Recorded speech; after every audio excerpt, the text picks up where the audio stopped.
last few days, there's been a lot of outrage in India's Aligarh city, home to the famous Aligarh Muslim University. The controversy is over a portrait that used to hang in one of the halls of the university. The issue began on the 1st of May when a BJP minister wrote to the vice chairman of the university asking him to explain why a portrait of Jinnah was on display. Soon after the letter this was sent, protests broke out. Members of a fringe group tried to enter the university. They clashed with the students. The reason why this portrait exists is because Muhammad Ali Jinnah, the man who is often blamed for the partition of India, was given a life membership of the university's union. Reports say the AMU students do not want this portrait to be removed. The situation still remains tense at the university. Today, internet services on campus were shut down. Section 144, which relates to unlawful assembly, was imposed in the city. So while there is debate on whether or not Muhammad Ali Jinnah should find a mention or place in Indian schools and universities, Gravitas decided to read some history books for you from across the border. What are students in Bangladesh and Pakistan taught about the freedom struggle? Our team went through texts in high school curriculum in these two countries, and this is what we found. The struggle for independence led by Mahatma Gandhi finds no mention in the school books of Pakistani students. Instead, they blame Gandhi for the gory partition.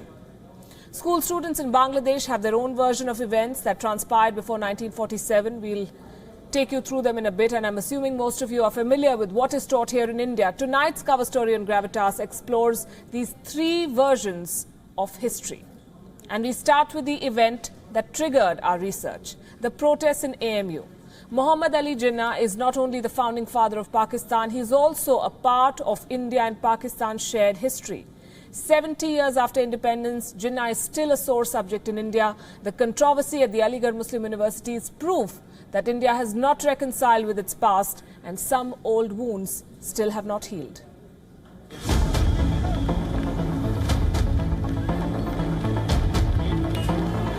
On May the 2nd, protests turned violent outside the Aligarh Muslim University in Uttar Pradesh after the police lobbed tear gas shells at protesting students. These protests were a result of students barging into the university and demanding removal of a portrait of Pakistan's founding father, Muhammad Ali Jinnah. Supporters of a right-wing group stormed into the university campus and demanded that the portrait that adorns the Union Hall will be removed. Fearing more backlash, the university administration defended themselves.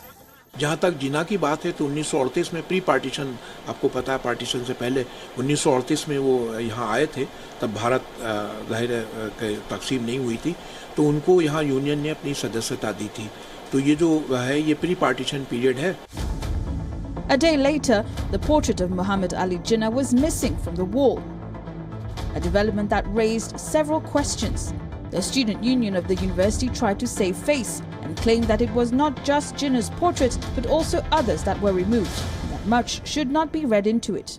Student union के हाल से कोई तस्वीर हटाई नहीं गई है, अलबत्ता 2-3 तस्वीरें जिन पे गर्दा पड़ी थी, डस्ट, तो उनको सफाई के लिए वहाँ नीचे किया गया अपनी प्लेस से. जिन्ना की तस्वीर कहाँ गई? जिन्ना की तस्वीर भी वही है, लगी हुई है. सारी तस्वीरें वहीं लगी हुई है, बस सफाई चल रही है वहाँ हॉल की.